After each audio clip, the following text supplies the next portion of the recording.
হ্যাঁ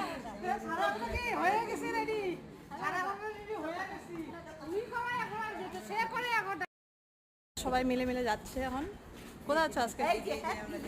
কোথায় যাচ্ছ? চলতে কোথায় যাচ্ছ? লোকনাথ মন্দিরে। আচ্ছা আচ্ছা, সকালবেলা 12টার সময় বাড়ি। অনেক গল্প তো তোমাদের।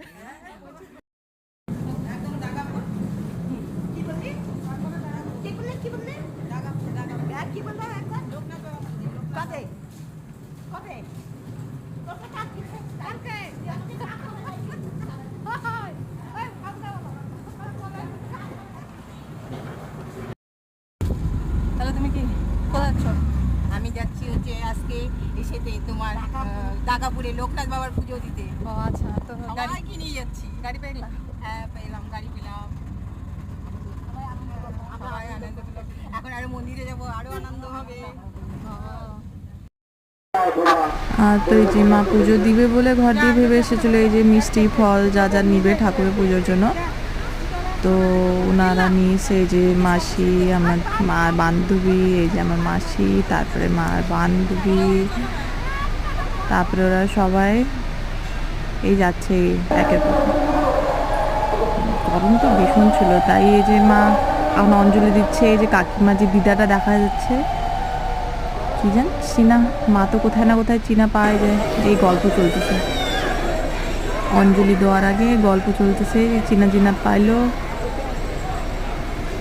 তারপরে মার অঞ্জলি ওখানে দিল, ঠাকুরকে প্রণাম দিল। লোকনাথ যেহেতু আজকে পুজো ছিল, তাই আজকে পুজো দেওয়ার জন্য এখানে অপেক্ষা সবাই করতেছে। অঞ্জলি কখন হবে? এই অঞ্জলি শেষ হওয়ার পরে। আমি আর অঞ্জলির সময়ে ভিডিওটা করলাম না, অঞ্জলি শেষ হওয়ার পরেই আমি ভিডিওটা জাস্ট করেছিলাম। তারপরে মা বলছে কি একটা ফটো তুল ভিতরের দিকে। এই যে তারপরে পুজো টুজো হয়ে গেল, অঞ্জলি দেওয়া হয়ে গেল, এই বাইরে আসছে প্রসাদ নিবে। ওই ধূপকাঠিটা আর ভিতরে জ্বালাইতে দিচ্ছিল না, তাই বাইরের দিকে এসে এক সিঁড়ির দিক দিয়ে নেমে তারপরে ওখানে কচ্ছপ। আপনি যখন যাবেন লোকনাথের বাবার মন্দিরে দেখবেন এক সাইডে একটা কচ্ছপ, খুব বিশাল বড় কচ্ছপ। আমি তো এই প্রথম আজকে গিয়েছিলাম মাদের সঙ্গে, মা প্রত্যেক বছরই আসে। এই যে তিলক লাগাবে বলছে, এই হলুদ তিলক লাগাবে, এই সাদা লাগাবে না, কিন্তু শেষে লাগিয়ে নে মা তিলকটা।